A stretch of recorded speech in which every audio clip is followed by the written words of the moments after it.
Reggie Miller, one of the greatest shooters of all time. Ultimate competitive. Here's Miller trying for another three. Reggie was always ready to step up. Miller for the ball! Reggie Miller!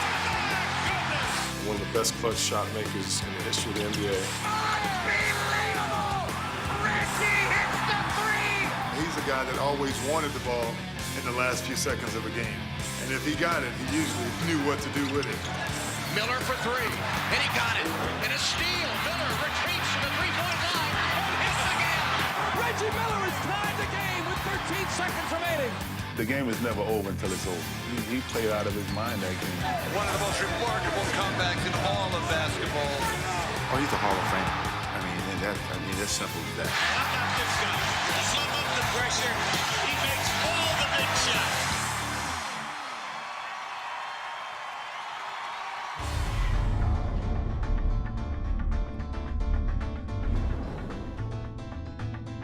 Hi, everyone. Welcome to Looking Back at Reggie. I'm Matt Weiner, and over the next hour, we'll relive every chapter of Reggie Miller's remarkable career.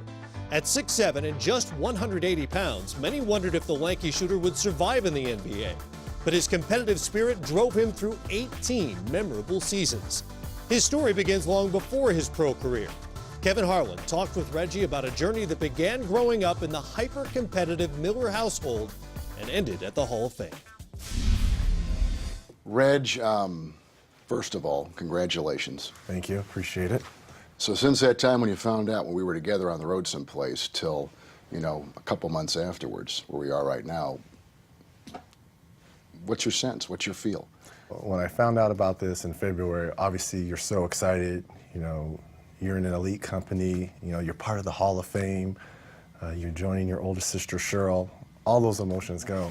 And then it kind of settles down and, we go back to work and, we finish our schedule. So all summer, I could see the light at the end of the tunnel, but it was so far away. But now that we're starting to prepare thoughts for the speech, it's starting to hit a little bit more.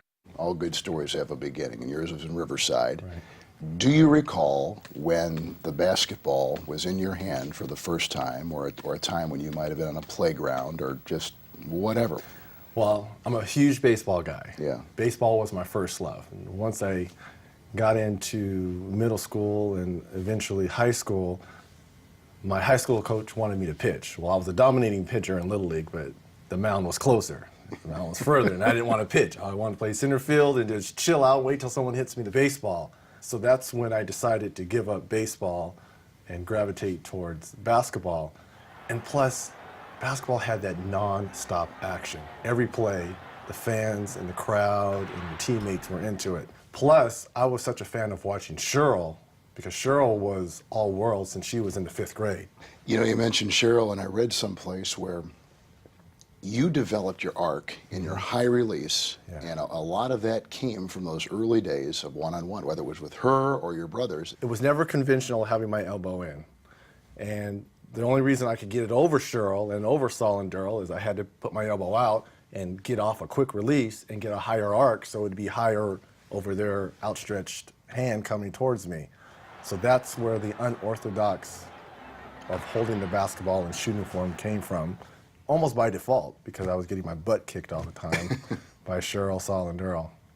Was there any question when you were going through the high school recruiting process that you would go to UCLA?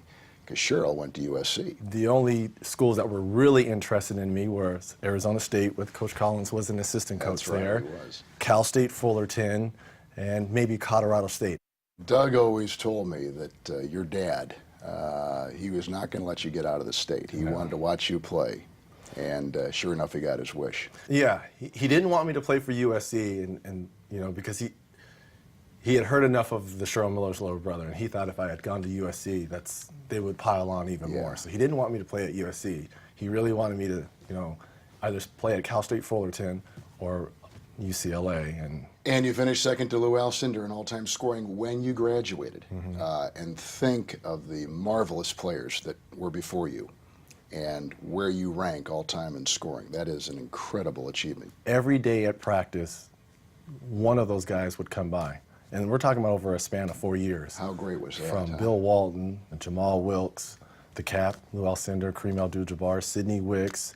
So every day when one of these great UCLA players would come through, getting a chance to talk to them and find out how basketball has evolved from the 50s, 60s, 70s, and 80s, you soak all that up. And that's what I tried to do. I just tried to be a sponge and soak all the information I could to try to become a better basketball player. You were on the map, but there was a certain game against the defending national champion Louisville team with Purvis Ellison where you had 33 points in a half. And I think that's when people said that may have been the aha moment with you. It was probably one of, if not the best collegiate game I've ever had on that type of stage. And I think that's when people started to be like, you know what? You know, they talked about he was too skinny, he has an unorthodox shot, he's not going to be strong enough to play at the next level. Well, I mean, he's going against Louisville, who just won a national championship. You know, maybe he can play. And now the draft comes around. And Indiana has got this pick, and they're thinking about you, and they're thinking about Steve Alford at the University of Indiana, who I'm sure everyone there wanted to pick. So they select you, and obviously in your home, you're surrounded by family, and it's a wonderful moment. But there in Indianapolis, it was like, what? What? Who? Yeah, who? Donnie Walsh went out on a limb. It's like, you know what? I'm going to take this guy from UCLA. I'm going to take a gamble. I wanted to make it pay off for him. I felt that I was in a great situation in Indiana. There's something about small markets. Basketball is king in Indiana. Everywhere you go, the bagger, the grocer, you go get gasoline, anywhere you go, they know the game of basketball. And I wanted to win a championship. And I wanted to put Indiana on the map. Same way Donnie Walsh took a gamble on me, I wanted to put Indiana on the map and let them know that we could compete with the big boys. It was 25 years ago this summer, Pacers GM Donnie Walsh used the 11th pick in the NBA draft to select the player who would come to define the franchise for the better part of 2 decades. A quarter century later, Donnie is back in Indiana as the team's new president of basketball operations. Donnie, as you know, fans in Indiana were clamoring for Steve Alford, who had just led the Indiana Hoosiers to the national title in '87. How unpopular a pick was the gangly kid from Los Angeles? Well, you know, when we made the pick, there were a lot of boos, but what I noticed pretty quickly was that there were a lot of cheers. So it wasn't as, it wasn't as boo-laden as I think it's been reported to be. But I think there was great sentiment for Steve Alford to stay with the Pacers, and so there were a lot of disappointed people, but they didn't get to know Reggie at that point. So I think they were all rewarded with that selection. So 18 seasons after you drafted him, he's wrapping up his NBA career. You're still there with Indiana. What's going through your mind as you watch Reggie's final season in 04-05? Well, I think it was a combination of how great has it been to have this guy with us for 18 years and all the games that he won? And then that was combined with what's life going to be without him? And there's always a drop-off when you lose a player like that. And we had one, but, you can't replace guys like that. With Reggie's NBA journey now set to begin, not even Donnie Walsh could have predicted the impact he would have on the entire league. His boundless energy and love of the spotlight created so many lasting images. A polarizing figure on the court, Reggie reveled in both the affection of his fans and the taunts of his opponents. And he would be the centerpiece of one of the league's most memorable rivalries, his battles with Spike Lee and Lee's beloved New York Knicks, when we return.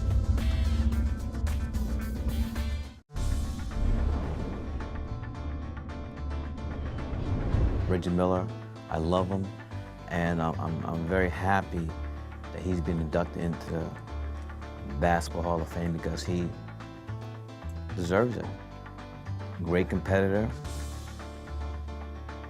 and he killed the Knicks. Bottom line, he killed us. But I still don't like the Pacers.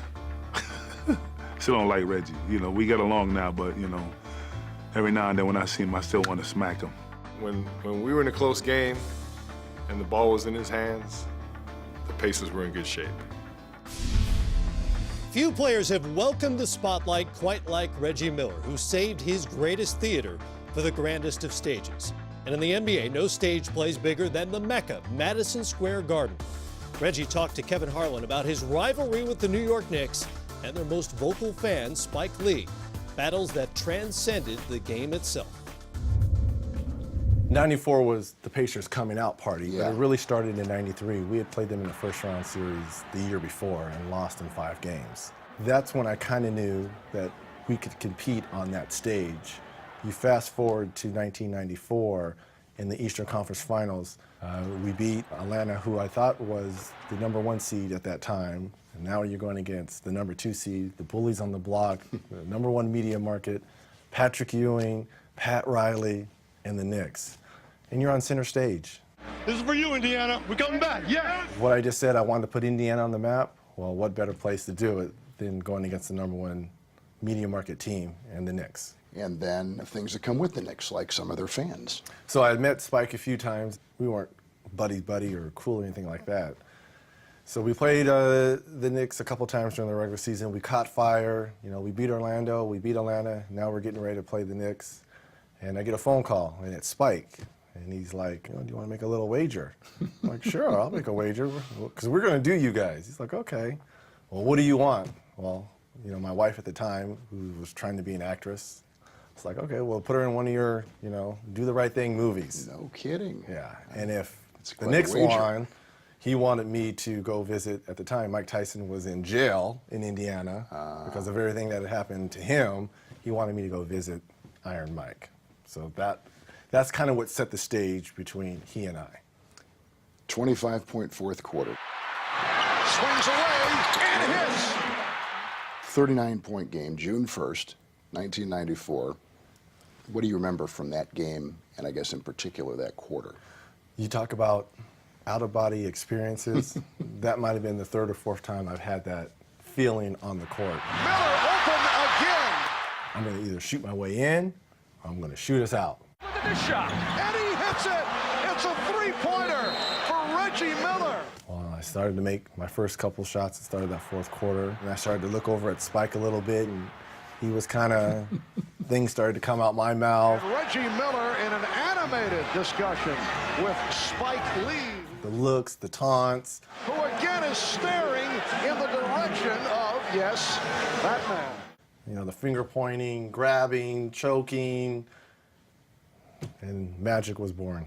Did you ever wonder if he hadn't been sitting there and egging you on, if your performance would have been that good? Or Probably not. did that fuel it? I think it kind of fueled it because when I started to make some of those crazy shots, you know, I almost made one from half court. I'm like, this is like a video game that's going on right now. If it wasn't for the looks and the antics, it probably wouldn't have been the same.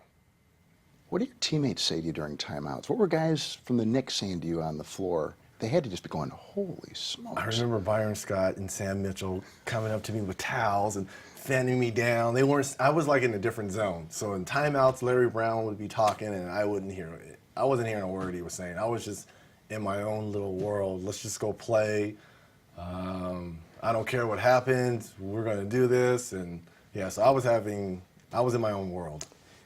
In 95, 8 points in 8.9 seconds. Walk me through that thing, because that was just like it was like a movie. Yeah. Look, I was so disappointed and dejected in that game because I felt we had played well enough to win it. We hadn't done all the little things, the rebounding, the loose ball, the 50-50 balls, you know, missed free throws. And it seemed that they were going to win that game. And we were only down 6 points at the time.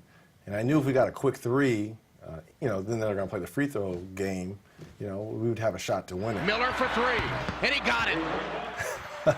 And I kind of nudged Greg Anthony, and he fell. I didn't know Anthony Mason was going to throw me the basketball again, and I made the three, so I knew they didn't have any timeouts. When he threw the basketball to me, I easily could have gone in for a lay-in, but I was like, well, we're down 3. Let me just scoot back, and if I make the 3, great. It's tied up. If not, oh well. So as soon as I got it, one dribble back, I made the 3, and then I think everyone got caught up in the emotion, including Sam Mitchell, because maybe he thought we were down 1, but it was tied up. He fouls John Starks as soon as the ball comes in, and we're running up to him like, what are you doing? It's tied. I'm like, it's okay, it's all right. Because worst case scenario, we could score at the other end. If he makes both of these, we could score at the other end, and we'll just go to overtime and take our chances. I didn't know John Starks was going to miss 2 free throws at home. And then I get the rebound foul. That's where the 8 points That's all she wrote. That's all she wrote. Whether as hometown hero or visiting villain, Reggie demanded a starring role when the bright lights were on. But there was one player who could match the intensity Reggie summoned when the stakes were highest. Reggie's rivalry with Michael Jordan when we return.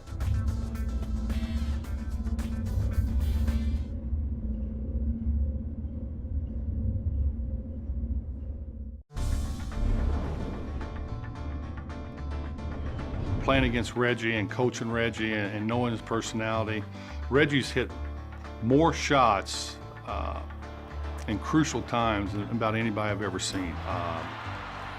Being elected to the Hall of Fame is the ultimate. It's the icing on the cake for everyone. It's a great honor.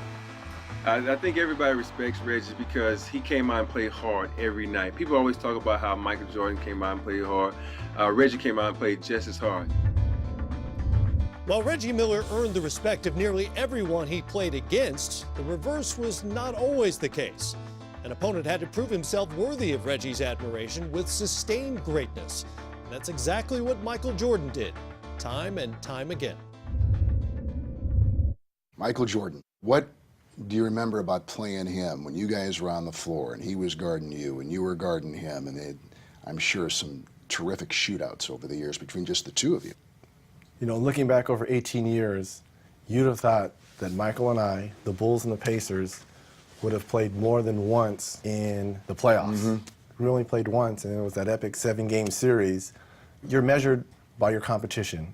He is clearly, and in my opinion, the best basketball player I've ever seen to date. And I knew that I had to bring it each and every time I stepped on the court when I was going against MJ. Were you friends? No. Now Michael Jordan and Reggie Miller having a go at it. And I mean, we got fist rolling. Here come the benches. Bo Hill is out there. Bill Jackson's going out there. There'll be fines handed out all over the place here. But more importantly, what in the world ignited this? We weren't friends. Talk to each other on the floor? He might have been the one player I didn't talk to. Really? Yeah. Because he might have been the one player who could really embarrass you. And he could come back at you pretty good too. Yeah, he could come right back at you. I wanted what he had. Him being the best, the championships. So I watched, I listened, and I tried to learn a lot by playing against him. And what did you learn? What couple things you took away from what he did or how he played or how he acted? He is cut from the same mold as Magic Johnson. And when I say that, and Larry Bird, all three of those players, win by any means necessary. And they will do whatever it takes on the court to win a game. And you adopted that. I tried to adopt that, yeah. You had to be textbook when you played the Bulls and you played against Michael. You know, Reg, it's interesting because I think when you think of Jordan, you think about the dunks. You were a shooter. Our games were vastly contrast. You know? His was more power, dunking. Mine was more shooting, finesse. But for some reason, I think my style at times irritated him because I was in constant motion. He used his power to control players and to keep them where he wanted them. He had great torque. Yes, he did. Just the way and let me say this about Michael. Probably, if not the, one of the smartest basketball players. You know, you talk about his ability to be athletic and all that, but he was a very smart basketball player. He thought the game through. Yes, yes. You thought the game through. And he knew what your weaknesses were, and he tried to exploit them. McKee gets it in the middle for the win. It's there! 4/10 of a second. Because that was another game where I felt that we had let slip away because Michael was being Michael and dominating, along with Scotty and Dennis. There wasn't a lot of time left on the clock. At the time, Ron Harper was guarding me, and I knew Michael was going to switch off when I came up top. And I said to myself, well, they're not going to call offensive foul. So when I came up, I was just so upset that we had let this game slip away from us I basically just shoved Michael. I just pushed him out of the way, daring the officials to call offensive foul because I was so upset. And when I didn't hear the whistle and I had so much space and I went off to my left and Derek threw me the basketball, and now you just go into mechanics.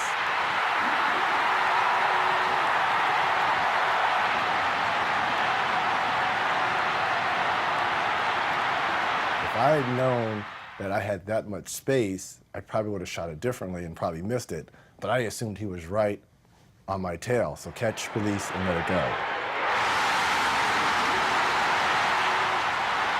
And the rest is history. Clearly, friends or not, Reggie respected Jordan immensely. But he may not have realized how much respect others had for him.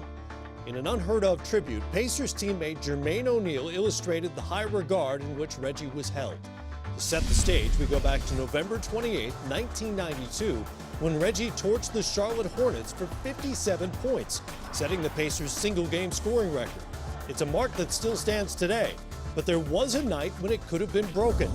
On January 4th, 2005, the Pacers' young center O'Neal was dominant. With just under 2 minutes to play, O'Neal had torched the Milwaukee Bucks for 55. But rather than carving his own name in the history books, he demonstrated the ultimate respect for his teammate, checking out of the game with 1:43 left to preserve Reggie Miller's record. When we return, Reggie shares another magical moment with a different Pacer teammate, Jalen Rose.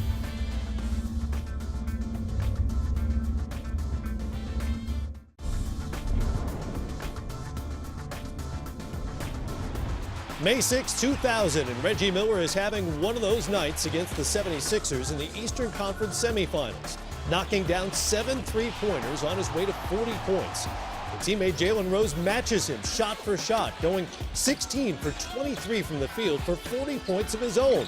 That night, the duo became the highest-scoring tandem ever in an NBA playoff game.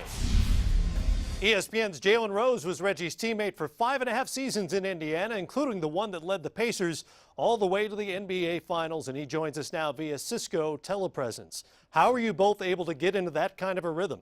Well, you guys showing Kobe Bryant scoring 81 points on me all of the time, so sometimes when a player gets going, it's something special when a teammate gets going also. And we see so many great duos in the NBA that have yet to accomplish this feat. Dwayne Wade, LeBron James, Shaquille O'Neal, Kobe Bryant. You've seen some great duos that were not able to pull this off in playoff basketball. So it was just a special night. And what made it more special is I was in the late 30s, 38, 39, and we knew I got close to 40. They got a technical free throw. We made a conscious effort to put me on the line instead of Reggie Miller, who's a 90% free throw shooter, so we can make sure I got to the 40, and that'll be a historic moment. Thanks for your thoughts on your old teammate and the soon-to-be Hall of Famer Reggie Miller, and great to talk to you as always. No talk about Hicks versus Knicks. 2000, beat the Knicks in the Garden to go to the Eastern Conference Finals. Reggie Miller jumps in my laps and embraces me. A little kid from Detroit getting a chance to play with a great Hall of Famer. Congratulations, Reggie. I love you like a brother. You really deserve it. Relationships were incredibly important to Reggie, but the competitive nature of professional sports makes it very difficult to find friends you can absolutely trust. Reggie talked to Kevin Harlan about one man, once a bitter rival, then a spectacular teammate who became a true friend. Was your best friend in the league a member of the Pacers, or was he someplace else? He was a member of the Pacers. Mark Jackson, no question. He was the one guy during those... You just connected. Yeah. And he's a New York kid, and you're an LA kid. Yes. But we played a lot during high school basketball, AEU, and so forth. So I kind of knew of him and his reputation. And then he won Rookie of the Year, our rookie year. And everything that happened to him in New York and them kind of, turning their back on him and then us getting him, he was the one guy that I knew if I was going to ever beat the Knicks, he was the one guy I wanted to go to battle with. And we would stay up late, we would talk game plan, we would talk players, we would laugh, we would cry together. He's a very spiritual man. He's one guy that probably along with maybe a Dale Davis that I know for 100%, they have my back. It's great when someone comes along your path and has that kind of influence. It's rare, Yeah, Kevin. It's rare. I mean, as a pro athlete, I'm sure it is rare. You know, and it's hard to trust. Sometimes your teammates and other players on different teams and regular people. I trust those guys. Yeah. Mark Jackson played with Reggie for over 5 seasons. They reached 3 straight Eastern Conference Finals and the 2000 NBA Finals together. Now he's the head coach of the Golden State Warriors. Mark, you also quickly became really good friends along the way. Why do you think the two of you hit it off so quickly? Well, I think being around Reggie, the similarities that we have as people. We compete in everything.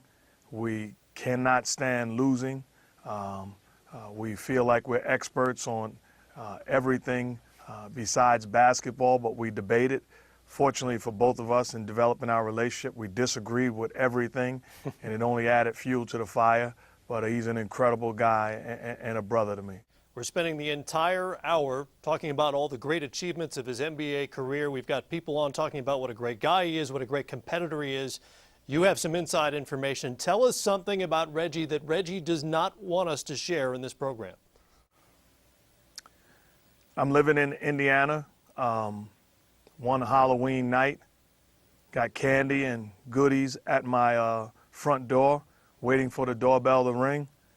Kids finished school, dressed in the best gear possible, ready with their outfits, and my wife and I hear the doorbell ring for probably the 25th, 100th time, and we open up the door and it's Reggie Miller, dressed as Michael Jackson. Shiny jacket, glove, hat, everything from head to toe with moonwalking. Can he moonwalk? Narrow-laters. Yes, he can. So he was committed to being Michael Jackson and did an incredible job. But that's Reggie.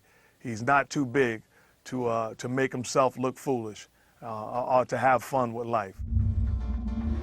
Still ahead, a most coveted championship for Reggie Miller on the world's biggest stage.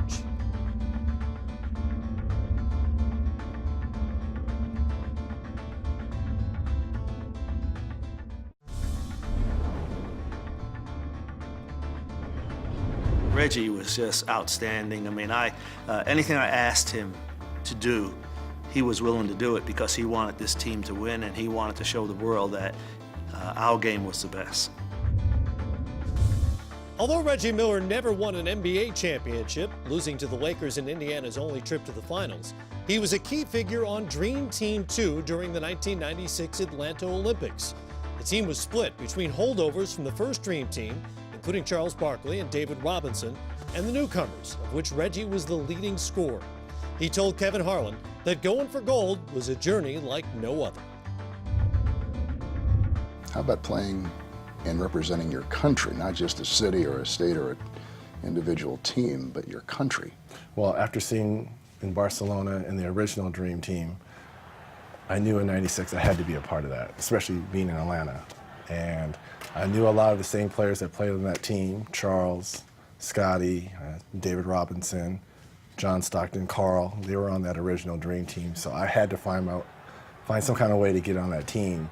And international play is a little bit different from the NBA, so I knew they needed shooters. Absolutely. And you know, when I got the call, and I knew they had Mitch Richmond on the team, so that's a highlight of my career because you're playing with the same guys you're trying to trip, hold, elbow to win a championship. Now they're on your side. Now let's go take on the world. And the world was just kind of kept beginning to make their move, weren't they? Yes. They were starting, and I knew at some point in time, you know, they have caught up to us. Yeah. I think the original Dream Team averaged, 42 margin point of victories.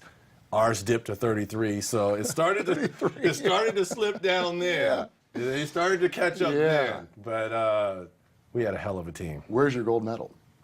Here in California, in a drawer. I don't display it like a lot of other people. When was the last time you put it on, especially after the Olympics and what the wonderful collection did in London this past summer? For good luck, during the championship game, I brought it out and wore it. Did you really? For the final game between Spain and the USA. Just for, hey, we're all one, right? I wanted those guys to win, so I brought it wore it for the whole game, and then put it back in the drawer. I know the medal's great, but when they play the national anthem with your teammates, that had to be worth everything.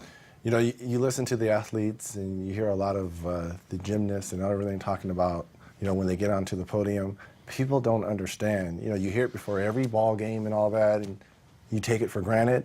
But when you are representing your country, and especially in a team setting, and you guys all step up at the same time, and it's only your anthem, there's no better feeling. Reggie shared Olympic glory with USA teammate Mitch Richmond.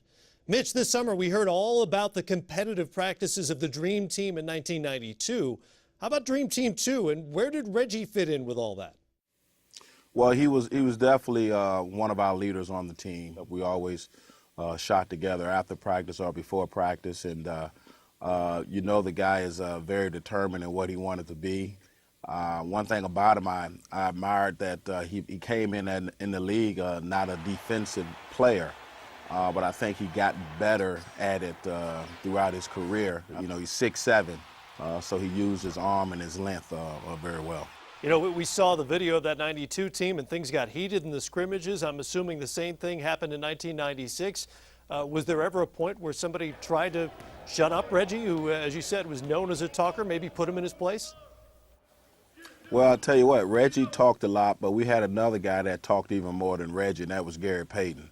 So usually those are the two that really was kind of talking and chopping at one another. And it was just comical for us to just watch. We'll stand aside for a moment, but when we return, Reggie discusses the highs and lows of his final season.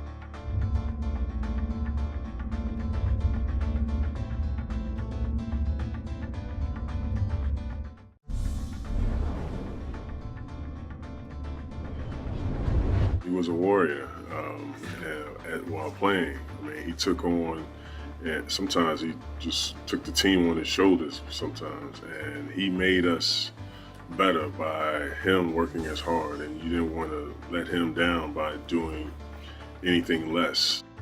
He was amazing. Even when he retired, I think he could have played another 5 years. His body, you know, people used to say he was thin and weak, not tough. He was strong and tough and competitive. Reggie's durable 18-year career gave him the opportunity to set a number of career marks. On March 18, 2001, he not only surpassed 2,000 three-pointers made, but eclipsed the 21,000 total points mark as well. Reggie ended his career as the most prolific three-point shooter in NBA history, a record since broken by Ray Allen.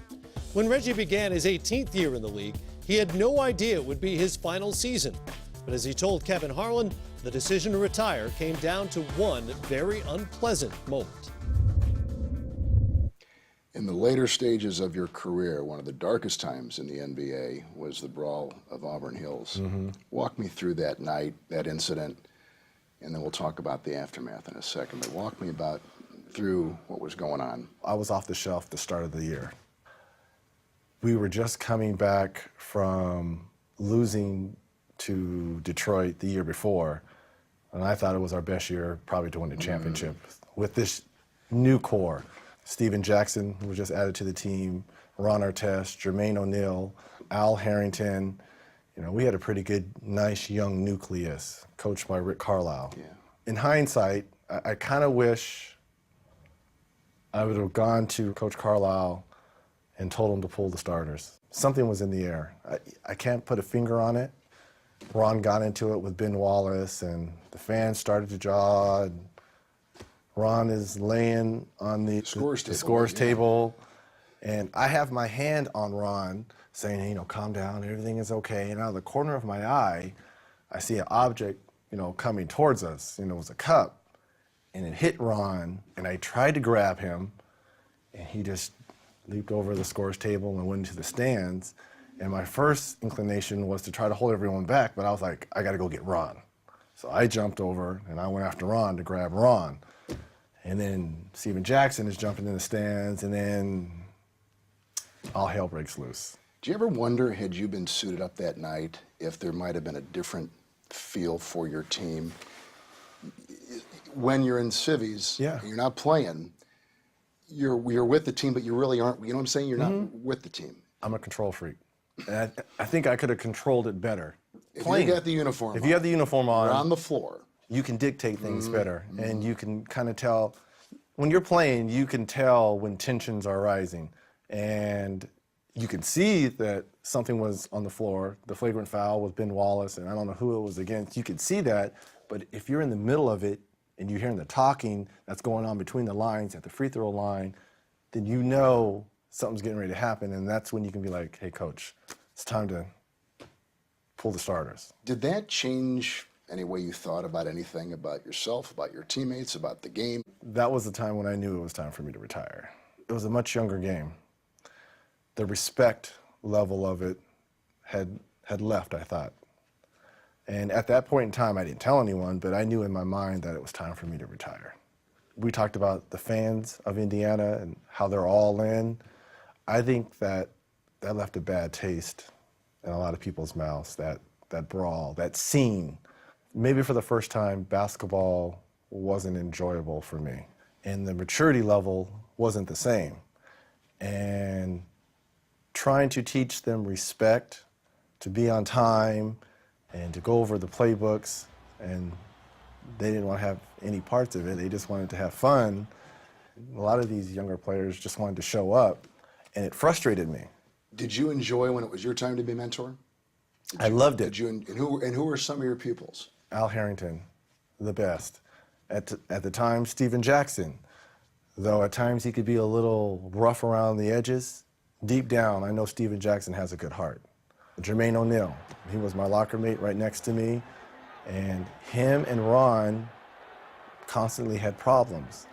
And it was my job to bring them together, because if they ever would have gotten it right, and they never did, those guys could have won multiple championships, which would have helped me win a championship, because we had the best perimeter defender at the time, a young Ron Artest, and the best low post defender at the time, Jermaine O'Neal, on one team. And I was trying to get them to understand, if they can communicate and don't worry about the offensive end, the offense will take care of itself. If they could come together and set aside their differences on whose team it is, it's neither of y'all's team. It's not even my team anymore. Let's just play together. That was one of my failures, to get them to play together, because they could have been so good together. It's sad, isn't it? It really is, because we had a hell of a team.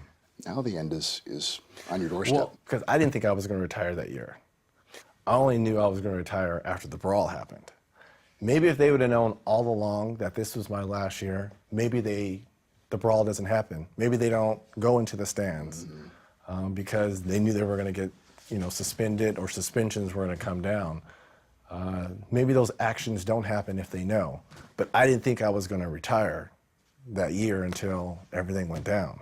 In May 2005, your last game, 27-point game at age 39, 4 of 8 shooting threes, I think, that day. Yeah. So you had your good stroke going. What's going through your mind on that day? Well, first and foremost, you're hoping that's not it. You're hoping to try to get the series back to Detroit. But we're going against the defending champion, and Larry Brown, I know the mentality that he has to go for the jugular. As time is ticking off the clock, and you know that you're not going to, force that game back to Detroit, that's when you start to replay everything in your head when it comes to basketball, to getting your shot blocked by Cheryl, to getting up early and running, as we call it, the hill in Riverside, with your dad, saying, all right, sprint down, to, playing your first high school game and scoring. All I wanted to ever do in high school was score double digits. To that first game, to signing that letter of intent to UCLA. You start to replay all that, because this is it. At a competitive level, this is it. And when I knew the game was in doubt and that they were going to win, and that I heard the buzzer and Fred Jones, I believe, was coming in to sub for me, which was a class act by Rick Carlisle. I couldn't hold it back. Didn't Larry call a timeout, too, for the Pistons? Then he called the timeout right after that, too. So, and then they applauded you, too. Right, and then they came over. That was probably the toughest, is when Tayshaun and Chauncey and Rip came over, because, you know, during a series, you try to do anything to win, and there's so much contention, and you're going back and forth, and we've had 2 years of this now between the Pacers and the Pistons, and for all of them to come over and say, we idolized you.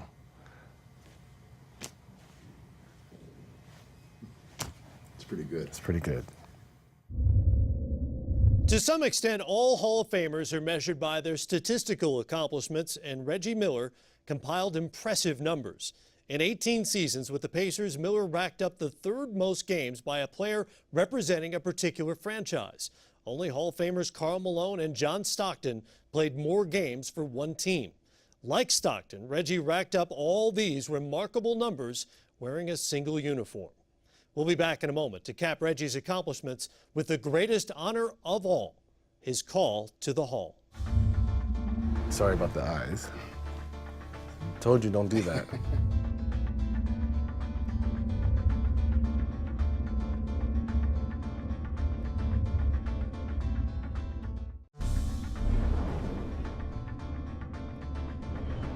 Oh, he's a Hall of Famer. I mean, that's simple as that. I thought he would be on the ballot last year. He should have been. But nevertheless, he's a Hall of Famer now, and it's well-deserved. I'm really happy for him. Reggie Miller became eligible for enshrinement in Springfield in 2011, but he wasn't selected by voters in his first go-around. When the phone rang in 2012, sharing his call to the Hall with a very special family member made it even more memorable. Welcome to the Hall of Fame, Reggie Miller. The second call after I found out that I was going into the Hall of Fame was to my dad. Oh. And how old is he now? He's pushing 90. Right about 90. Yeah. And what do you say? I've been waiting for this day. Ah. And for him to say, you know, I've been waiting on this day, and, you know, I'm so happy for you, son, and this is great. And,